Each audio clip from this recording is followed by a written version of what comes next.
हमारा next topic है anti depressant drugs. जो हमारे पास एंटी डिप्रेसेंट ड्रग्स होती हैं वो ड्रग्स हैं जो हमारे पास डिप्रेशन के ट्रीटमेंट में यूज़ हो रही होती हैं।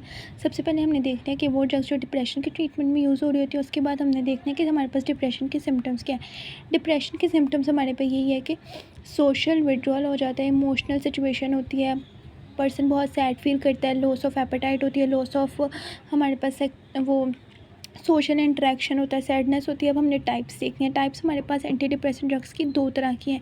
एक हमारे पास यूनिपोलर और बाइपोलर है। यूनिपोलर हमारे पास कौन सी टाइप है, जिसमें पर्सन को सिर्फ डिप्रेशन है और हमने सिर्फ एंटी डिप्रेसेंट ड्रग देनी है उसको ट्रीट करने के लिए। लेकिन हमारे पास बाइपोलर डिप्रेशन क्या है, जिसमें जो पर्सन है वो दोनों तरह के सिम्टम्स शो करता है। एक टाइम पे वो मैनिया के सिम्टम्स शो कर रहा होता है और एक टाइम पे वो डिप्रेशन के सिम्टम्स शो कर रहा होता है। अब मैनिया के सिम्टम्स क्या है कि पर्सन बहुत एक्साइटेड फील करेगा और डिप्रेशन पर्सन बहुत लो फील करेगा।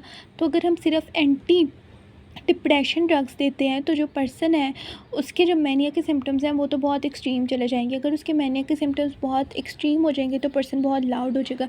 इसलिए हमें दोनों के कम्बिनेशन में देनी पड़ती हैं। ऑलमोस्ट 2 वीक्स लगते हैं इसको अपना इफेक्ट शो करवाने में। और जो बाइपोलर हमारे पास पर्सन होता है उसको हम एंटी डिप्रेशन के साथ एंटी मैनिक ड्रग्स भी देते हैं कम्बिनेशन में। बेसिकली एंटी मैनिक ड्रग्स क्या है, मूड स्टेबलाइज़र है, उसके मूड को काम डाउन करती हैं। हमें देखना है कि हमारे पास डिप्रेशन होता ही क्यों है। डिप्रेशन एक सीएनएस रिलेटेड इशू है और जितने भी सीएनएस रिलेटेड इशू हैं वो ड्यू टू द हमारे पास अनबैलेंस ऑफ द न्यूरोट्रांसमीटर होते हैं। जब भी न्यूरोट्रांसमीटर में कोई भी इम्बैलेंस होगा, डिस्टर्बेंस होगी, तो हमारे पास सीएनएस रिलेटेड इशू आएगा। जो हमारे पास डिप्रेशन में जितने भी न्यूरोट्रांसमीटर इन्वॉल्व है वो 3 तरह के हैं। एक हमारे पास है नॉन एड्रेनालिन, जिसे नॉन एपिनेफ्रिन भी कहते हैं, डोपामिन और 5-HT विच इज़ सेरोटोनिन। इनके लेवल्स में कमी आई हुई है, जिसकी वजह से बंदा डिप्रेस है। अब हमारे पास टारगेट क्या हो सकता है कि हमने इन सबको एलिवेट करना है। एलिवेट करने से क्या होगा, डिप्रेशन ट्रीट होगा। अब हमने देखना है कि हमारे पास नॉन एड्रेनालिन क्या करें। नॉन एड्रेनालिन हम ड्यूरिंग एक्सरसाइज और रनिंग में और हार्ट बीट कंट्रोल करने में, एनर्जी डिमांड को फुलफिल करने में हमारे पास ये जो न्यूरोट्रांसमीटर है वो इंपॉर्टेंट होता है। जो डोपामिन है हमारे पास हैप्पी हार्मोन है, हमारे मूड को अच्छा रखता है। जो हमारे पास सेरोटोनिन है वो हमारी स्लीप एंड वेक साइकिल को मेनटेन रखता है, हमारे मूड्स को बैलेंस रखता है। अब एक पर्सन अगर 24 घंटे जाग रहा है तो उसका तो सारा सिस्टम हमारे पास ख़राब हो जाएगा। इसको ये मोनोमीन हाइपोथेसिस क्या है, जिस भी डिज़ीज़ में ये 3, ये वाला और ये वाला जो न्यूरोट्रांसमीटर है वो अनबैलेंस होंगे तो हम इसको मोनोमीन डिजीज़ भी कह सकते हैं। ट्रीटमेंट्स क्या हैं? ट्रीटमेंट्स हमारे पास 3 तरह की स्ट्रेटजीज़। या तो हमारे पास ये पॉसिबल सिनेरियो है कि हम जो हमारे पास न्यूरोट्रांसमीटर जिसकी कमी है उसकी रिलीज़ को बढ़ा दें, या कोई ऐसे ड्रग्स दें जो उसी की तरह वर्क करें। या हम क्या करें कि जो हमारे पास न्यूरोट्रांसमीटर है अगर उसका डिग्रेडेशन हो रहा है तो हम उसकी डिग्रेडेशन स्टॉप करवा दें। क्या स्ट्रेटजीज हो सकती हैं, या उस न्यूरोट्रांसमीटर की रिलीज़ को बढ़ा दें, या उसकी डिग्रेडेशन को स्टॉप करवा दें, या कोई ऐसी ड्रग दें जो उसको मिमिक करे, उसी की तरह का फंक्शन परफॉर्म करे, ताकि जो हमारे पास उस न्यूरोट्रांसमीटर की अंडर एक्टिविटी है वो स्टॉप हो जाए। अभी तक हमने एंटी डिप्रेसेंट ड्रग्स पढ़ी हैं, सिम्टम्स पढ़े हैं, टाइप्स पढ़े हैं। टाइप्स देखी 2 तरह की थी, यूनिपोलर थी और हमारे पास बाइपोलर थी। हमने देखा कि इसमें हम यूनिपोलर में हम सिर्फ एंटी डिप्रेसेंट देते हैं, जबकि बाइपोलर में एंटी डिप्रेसेंट और एंटी मैनिक ड्रग्स भी देते हैं। फिर हमने देखा कौन कौन से न्यूरोट्रांसमीटर्स इन्वॉल्व थे, उनका क्या क्या फंक्शन था। फिर हमने देखा कि हम क्या क्या ट्रीटमेंट कर सकते हैं, कैसे कैसे उन न्यूरोट्रांसमीटर के लेवल्स को बढ़ा के डिप्रेशन को ट्रीट कर सकते हैं। अब हम आ जाते हैं मैकेनिज़्म की तरफ। अब हमारे पास सबसे पहले हमने बात की थी कितनी तरह के रिसेप्टर्स इन्वॉल्व है। 3 तरह के रिसेप्टर इन्वॉल्व है। कौन कौन से? Non epinephrine which is non adrenaline, serotonin और डोपामिन। सबसे पहले हम बात करेंगे नॉन एपिनेफ्रिन, नॉन एड्रेनालिन। जो मैं आपको ये बताऊंगी वही सेम मैकेनिज़्म हम सेरोटोनिन के लिए भी देखेंगे। अगर ये आपने समझ लिया तो दिस इज़ सेम। अब जब हम इसका मैकेनिज़्म देखना स्टार्ट करें तो हम मैकेनिज़्म में देख रहे हैं कि हमारे पास एक नॉन एपिनेफ्रिन, आप कह लें एक हमारे पास न्यूरोट्रांसमिशन हम शो करवा रहे हैं नॉन एपिनेफ्रिन और नॉन एड्रेनालिन की। अब क्या है हमारे पास, हम ये नहीं देखेंगे नॉन एपिनेफ्रिन बन क्या रहा है, हम डायरेक्ट अपना जो मेन पर्पस है, जो टारगेट्स हैं वो स्टार्ट करेंगे। अब हमारे पास टायरोसिन से नॉन एपिनेफ्रिन बना, ये हमें वेल नोन है।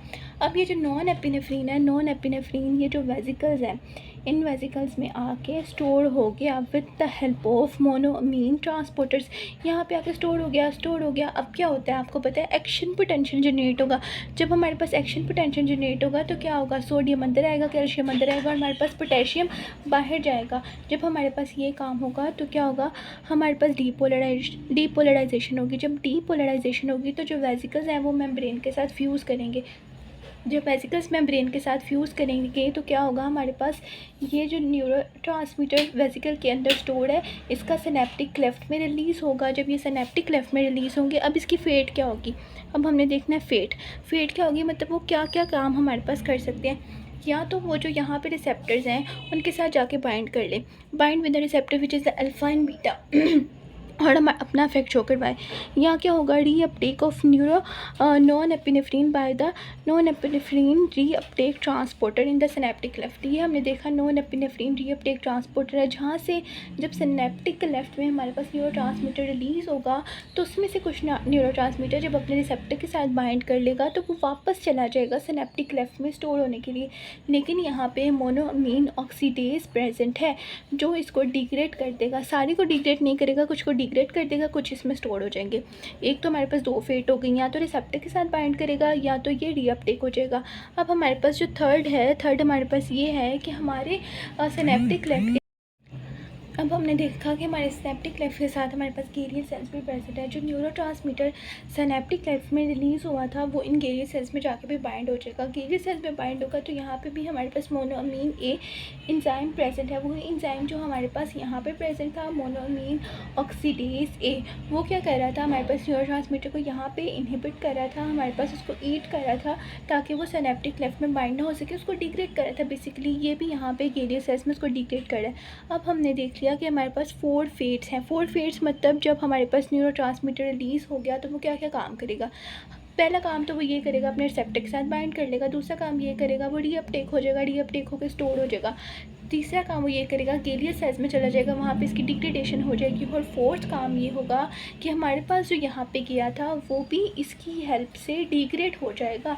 सेम गोज़ विद द ये हमारे पास सेरोटोनिन रिसेप्टर, सेरोटोनिन के साथ भी सारा सेम मैकेनिज़्म होगा। इसका सारा सेम मैकेनिज़्म है। यहाँ पे नॉन एपिनेफ्रीन रीअपटेक ट्रांसपोर्टर था, यहाँ पे सेरोटोनिन रीअपटेक ट्रांसपोर्टर प्रेजेंट है। इसका भी मैकेनिज़्म सेम है, बिल्कुल सेम इसी तरह ये वर्क करेगा। अब हमने देखना है कि हमारे पास क्या हो रहा था डिप्रेशन के केस में। डिप्रेशन के केस में हमारे पास जो नॉन एपिनेफ्रीन है इसका लेवल कम था, इसके साथ हमारे पास सेरोटोनिन का लेवल कम था और हमारे पास डोपामीन का लेवल भी कम था। ठीक है, अब हमने इसका और इसका फेट देख लिया, इसका और इसका मैकेनिज़्म बिल्कुल सेम था। मैकेनिज़्म में क्या हो रहा था, या तो जो हमारे पास न्यूरोट्रांसमीटर है वो अपने रिसेप्टर के साथ बाइंड कर रहा था, या उसका रीअपटेक हो रहा था। रीअपटेक होने की वजह से जो हमारे पास माओ ए था वो इसको डिग्रेड कर रहा था, या तो वो गैलियल सेल्स में जा रहा था जहाँ पे मोनोअमीन ऑक्सीडेज ए प्रेजेंट था, जिसको क्या कर रहा था, सेम डिग्रेड कर रहा था। अब हमने क्या करना है, इनके लेवल्स को बढ़ाना है। कैसे बढ़ाएंगे, या तो हम इसको जो रीअपटेक है वो इनहिबिट करा देंगे ताकि रीअपटेक हो ही ना। जब रीअपटेक नहीं होगा तो क्या होगा, सारा जो न्यूरोट्रांसमीटर वो रिसेप्टर से बाइंड कर जाएगा। या तो इसको इनहिबिट करा देंगे कि ये डिग्रेड करे ही ना, या तो गैलियल सेल्स में इसको इनहिबिट करा देंगे ताकि ये डिग्रेडेशन हो ही ना। अब हम इसके लिए जो ड्रग्स यूज़ करें वो हम देखते हैं। पहले सबसे पहले हमारे पास ड्रग है सिलेक्टिव सेरोटोनिन रीअपटेक इनहिबिटर।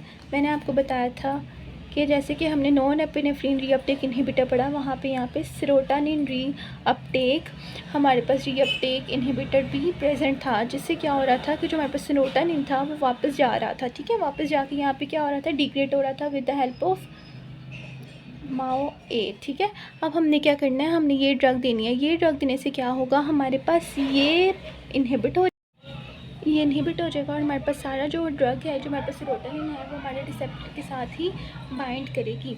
अब इसमें सेरोटोनिन रीअपटेक इनहिबिटर हमारे पास ये जो ट्रांस है इसमें हमारे पास ये ड्रग्स आती हैं। ठीक है, ये वाली हमारे पास ड्रग्स, ये 5 ड्रग्स इसमें इस कैटेगरी में आती हैं जो उसको इनहिबिट करती हैं, इसको ब्लॉक करती हैं। सिलेक्टिव सेरोटोनिन रीअपटेक इनहिबिटर, इसकी जो हमारे पास टेंडेंसी है वो हम इसको सिलेक्टिव इसलिए कह रहे हैं, ये नॉन एपिनेफ्रिन पे वर्क नहीं करती क्योंकि ये 300 to 3000 फोल्ड ग्रेटर सिलेक्टिविटी रखती हैं सेरोटोनिन के लिए। ये बुक की लाइन है, ये MCQ में भी आ सकती है।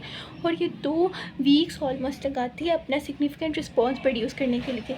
और अगर फुल मैक्सिमम बेनिफिट्स आपको चाहिए तो ऑलमोस्ट 12 वीक्स तक आपको ये लेनी पड़ेगी या मोर देन दैट। ये भी MCQ में पूछा जा सकता है। इस तरह सेरोटोनिन का लेवल क्या होगा जब हमारे पास यही इनहिबिट हो जाएगा, रीअपटेक हो ही नहीं रहा, उसकी डिग्रेडेशन हो ही नहीं रही, रिसेप्टर के साथ बाइंड हो रहा है, तो सेरोटोनिन का लेवल इंक्रीज़ हो जाएगा। अब हम सेकंड बात करते हैं serotonin norepinephrine reuptake inhibitor. Serotonin norepinephrine reuptake inhibitor क्या हैं, जो दोनों पे वर्क कर रहे हैं, जो दोनों को के इस रीअपटेक को हमारे पास ब्लॉक कर रहे हैं, रीअपटेक ब्लॉक कर रहे हैं तो लेवल ऑटोमेटिकली इंक्रीज़ हो रहा है। ये 4 ड्रग्स इस कैटेगरी में आती हैं और ये ड्रग्स पेन रिलीफ के लिए भी दी जाती हैं। अब हमारे पास MAO मोनोअमीन ऑक्सीडेज इनहिबिटर भी है। मोनोअमीन ऑक्सीडेज इनहिबिटर हमारे पास कहाँ प्रेजेंट था, एक तो हमारे पास यहाँ प्रेजेंट था, दूसरा ये जो गेरियर सेल्स हमारे पास थी यहाँ पे भी प्रेजेंट है। ये दोनों को डिग्रेड कर देगा तो क्या होगा, यहाँ से भी डिग्रेडेशन होगी, इसकी यहाँ डिग्रेडेशन होगी, लेवल क्या होगा, ऑटोमेटिकली इंक्रीज़ हो जाएगा। अब हमारे पास इसकी कैटेगरीज देख लेते हैं, नॉन सेलेक्टिव भी है, सिलेक्टिव भी है। नॉन सेलेक्टिव जो हमारे पास नॉन सेलेक्टिव है वो MAO A और MAO B, monoamine oxidase A और मोनोअमीन ऑक्सीडेज B दोनों पे एक्ट करेगी और अपना जो फंक्शन है वो शो करवाएगी, प्रिवेंट करेगी डोपामीन, सेरोटोनिन और डोपामीन की डिग्रेडेशन को, मतलब ये तीनों के डिग्रेडेशन को ख़त्म करी है बाय ब्लॉकिंग द MAO। इसको ब्लॉक करके क्या करिए, इसके डिग्रेडेशन को ख़त्म करिए ताकि डोपामीन, सेरोटोनिन और नॉन एपिनेफ्रिन के लेवल्स इंक्रीज़ हो जाए बॉडी में। और जो सेलेक्टिव है ये ओनली MAO B पे एक्ट करेगा, ठीक है, और MAO B पे एक्ट करेगा। और हमारे पास ये सेलिजिनिन, ये हमारे पास ड्रग है जो इसमें वर्क करती है, ये ओनली डोपामीन डिग्रेडेशन को देखती है। हमने देखा था जो नॉन एपिनेफ्रिन और सेरोटोनिन को डिग्रेड कर रहा था वो ये A वाली फॉर्म थी, और जो डोपामीन को डिग्रेड करेगा वो B वाली फॉर्म थी, जो हम आगे फर्दर देखेंगे। अब देखना जो फोर्थ है हमारे पास वो है ट्राइसाइक्लिन्स एंटी डिप्रेसेंट। ये जो हमारे पास एंटी डिप्रेसेंट है ये हमारे पास serotonin norepinephrine reuptake inhibitor ही हैं, ये इसी की तरह ही वर्क करते हैं। बस हमारे पास इसमें और इसमें अब डिफरेंस क्या है, ये हमारे पास दोनों के लिए सेम तरह वर्क कर रहे थे, लेकिन इसमें से कुछ ऐसे ड्रग्स हैं जो किसी एक के लिए ज़्यादा बायस्ड हैं। किसी एक के लिए ज़्यादा बायस्ड का मतलब है, मतलब किसी सेरोटोनिन या नॉन एपिनेफ्रिन में से किसी एक को ज़्यादा अच्छा ब्लॉक करती है, किसी को कम ब्लॉक करती है। पॉसिबल है ना कि कोई ऐसी ड्रग है जो सेरोटोनिन को 60% ब्लॉक करी हो, नॉन एपिनेफ्रिन को हमारे पास 40% ब्लॉक करी हो, या 50-50 भी करी हो, या 30 और आगे इस तरह हमारे पास 70 ब्लॉक करी हो, इस तरह भी पॉसिबल है। तो इस तरह ये कुछ ड्रग्स होती हैं जो बायस्ड बिहेवियर शो करती हैं, इसमें हमारे पास ये कैटेगरीज़ की ड्रग्स आती हैं। अब हमने क्या क्या देख लिया, एंटी डिप्रेसेंट ड्रग्स के बारे में हमने उसकी डेफिनेशन देख ली है, सिम्टम्स देख लिया, टाइप्स देख लिया, 2 तरह की टाइप्स थी, कौन कौन से न्यूरोट्रांसमीटर इन्वॉल्व थे वो देख लिया, उसकी ट्रीटमेंट स्ट्रेटजीज हम कैसे कैसे ट्रीट कर सकते हैं वो देख लिया। फिर हमने जो नॉन एपिनेफ्रिन है, नॉन एपिनेफ्रिन का मैकेनिज्म ऑफ एक्शन देख लिया। फिर हमने सेरोटोनिन का मैकेनिज्म ऑफ एक्शन देख लिया। हमने सिलेक्टिव सेरोटोनिन रीअपटेक इनहिबिटर और serotonin norepinephrine reuptake inhibitor MAO inhibitor और ट्राइसाइक्लिन एंटी डिप्रेसेंट, ये हमने चारों कैटेगरीज पढ़नी। चारों कैटेगरीज पढ़ने के बाद अब हम इनके पढ़ते हैं साइड इफ़ेक्ट्स। साइड इफ़ेक्ट्स हमारे पास जो सिलेक्टिव सेरोटोनिन रीअपटेक इनहिबिटर है ये हैम इफेक्ट शो करता है, जो हमने एंटीसाइकोटिक ड्रग में पढ़ा था। हैम इफेक्ट क्या है, ये जो ड्रग है ये हमारे पास थोड़ी हमारे पास ये एड्रिनर्जिक और हमारे पास मस्क्यूरेनिक के साथ भी बाइंड करेंगी और उनसे रिलेटेड इफेक्ट भी शो करेंगी, और हिस्टामिन के साथ भी बाइंड करेंगी। Insomnia, anxiety, nausea, vomiting, diarrhoea, sexual dysfunction, libido, loss of libido, delayed ejaculation, diarrhoea, ये सारे इसके कॉमन साइड इफ़ेक्ट्स हैं जो हर एक के साथ आएंगे। अब serotonin norepinephrine reuptake inhibitor क्या है, ये सारे इफेक्ट्स इसके साथ भी आएंगे, लेकिन इसमें कुछ साइड इफ़ेक्ट्स का इजाफा हो जाएगा because of the non epinephrine. जब नॉन एपिनेफ्रिन का लेवल इंक्रीज़ होगा तो इसकी वजह से क्या होगा, बीपी इंक्रीज़ होगा, हार्ट रेट इंक्रीज़ होगा, ट्रेमर्स होंगे, बट ये इफेक्ट तब आएगा एट हाई डोसेस पे ये इफेक्ट आएगा। और हमारे पास ट्राइसाइक्लिन एंटी डिप्रेसेंट के का भी सेम साइड इफेक्ट्स है, ये भी हमारे पास हैम इफेक्ट शो करते हैं जिसमें हिस्टामिन, एड्रिनर्जिक और मस्क्यूरेनिक को ब्लॉक करेंगे। इनको ब्लॉक करने की वजह से हमारे पास जो साइड इफेक्ट्स आते हैं वो आएंगे विच इज़ वेरी माइनर, क्योंकि बहुत हाई डोजेस पे ये जाके आते हैं। और MAO इनहिबिटर है, MAO इनहिबिटर इसके जो साइड इफ़ेक्ट्स हैं वो सेम इन दोनों की तरह के हैं, लेकिन इसमें जो आपने एहतियात करनी है वो ये है कि जब आप किसी पेशेंट को MAO इन्हिबिटर दे रहे हैं तो इसके साथ आपने टायरामीन रिच फूड नहीं देना। टायरामीन रिच फूड क्यों नहीं हमने टायरामीन क्यों नहीं देना, टायरामीन रिच फूड इसलिए नहीं देना क्योंकि टायरामीन जब गट में जाता है तो जो हमारे पास MAO मोनोअमीन ऑक्सीडेज है वो इसकी ब्रेक डाउन करवाता है, लेकिन हमने तो MAO इन्हिबिटर दिया है। जब ये इन्हिबिट हो जाएगा तो इसकी ब्रेक डाउन कौन करवाएगा? जब इसकी ब्रेक डाउन कोई नहीं करवाएगा तो इसका लेवल इंक्रीज़ होगा। तो जब excessive amount of non epinephrine, और ये टायरामीन नॉन एपिनेफ्रीन के रिलीज़ को बढ़ाता है। जब नॉन एपिनेफ्रीन का रिलीज़ एक्सेसिव हो जाएगा तो हमने देखा कि हमारे पास यहाँ पे भी जो साइड इफ़ेक्ट्स आ रहे थे, हार्ट रेट बढ़ेगा, हमारे पास ब्लड प्रेशर बढ़ेगा, ट्रेमर्स आ जाएगा। इसकी जो हमारे पास MAO इन्हिबिटर है इसके ड्रग इंटरेक्शंस भी होते हैं और ड्रग फूड इंटरेक्शंस भी होते हैं, इससे इसको ध्यान से देना होता है।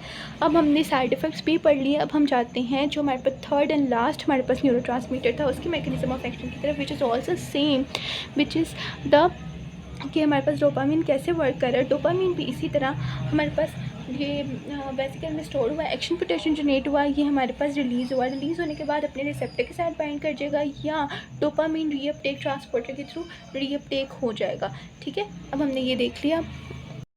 अब हमने देखा कि यहाँ पे तो हमारे पास MAOA था, और जब हम यहाँ पे देखेंगे तो डोपामिन के केस में हमारे पास MAOB होगा जो यहाँ पे डोपामिन की डिग्रेडेशन करवाएगा। यहाँ पे गेलियल सेल्स में भी यही प्रेजेंट होगा जो डोपामिन की डिग्रेडेशन करवाएगा। तो अब हमने लास्ट स्टेप फॉलो किए थे, इनकी डिग्रेडेशन को स्टॉप करना है ताकि डोपामिन का लेवल इंक्रीज़ हो। अब हम कौन से ड्रग्स इसके लिए यूज़ करेंगे?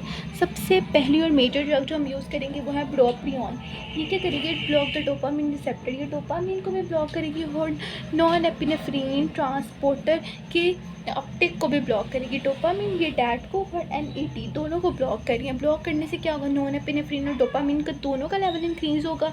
अब ये तो बहुत फिर अच्छी बात है कि दोनों के लेवल को इकट्ठा ही हमारे पास इंक्रीज़ करिए। अब जो हमारे पास ब्रोप्रियन है ये निकोटीन के विड्रॉल में भी दी जाती है। हमारे पास रीज़न क्या है? अब जो इंसान नशा कर रहा है, नशा वो इसलिए करे क्योंकि उसकी बॉडी में डोपामिन रिलीज़ हो रहा है। जब उसने नशा छोड़ा है तो डोपामिन का जो लेवल है उसकी बॉडी में कम हो जाएगा, लेकिन अब हमने किसी तरह उसके लेवल को मेनटेन करना है ताकि उसको क्रेविंग्स ना हो। तो हम जब ये ड्रग देंगे तो इससे डोपामिन का लेवल इंक्रीज़ हो रहा है,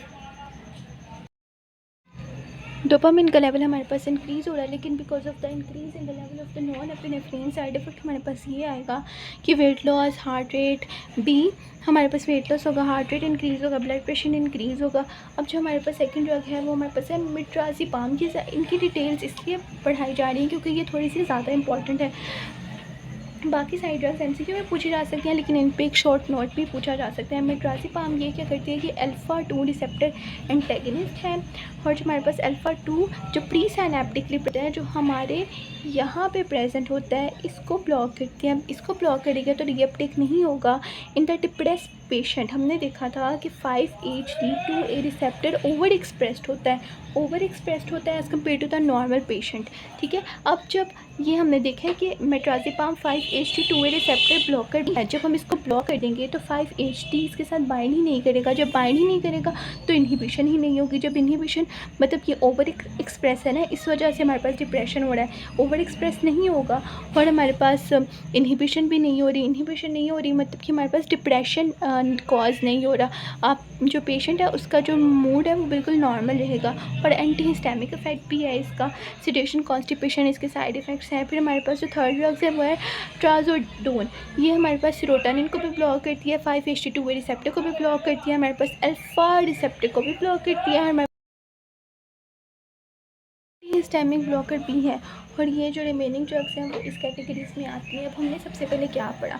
सबसे पहले हमने पढ़ा डेफिनेशन एंटी डिप्रेसेंट ड्रग्स, उसके symptoms, types, neurotransmitter, treatments, non epinephrine कैसे रिलीज़ होता है, सेरोटोनिन कैसे रिलीज़ होता है, उनकी कौन कौन सी ड्रग्स की 4 कैटेगरीज हैं। 4 कैटेगरीज पढ़ी जिसमें सिलेक्टिव सेरोटोनिन रीअपटेक इन्हिबिटर आ रहा था, serotonin norepinephrine reuptake inhibitor आ रहा था, टेट्रासाइक्लिन रीअपटेक इन्हिबिटर आ रहा था, और हमारे पास ओ इन्हिबिटर आ रहा था। उसके साइड इफ़ेक्ट्स देखे। साइड इफ़ेक्ट्स देखने के बाद हमने डोपामिन के रिलीज़ को देखा। डोपामिन के रिलीज़ को देखने के बाद उसकी ड्रग्स पढ़ी जिसमें से 3 की हमने डिटेल पढ़ी, विच इज़ द ब्रोप्रियन, और हमारे पास मेट्राजिपाम, साथ साथ इनके साइड इफ़ेक्ट्स भी देखिए। और हमारे पास जो थर्ड वन थी वो था ट्राज़ोडोन, और ये बाकी उसकी रिमेनिंग ड्रग्स है जो MCQ में पूछी जा सकती हैं। और ये टॉपिक हुआ वाइंड अप।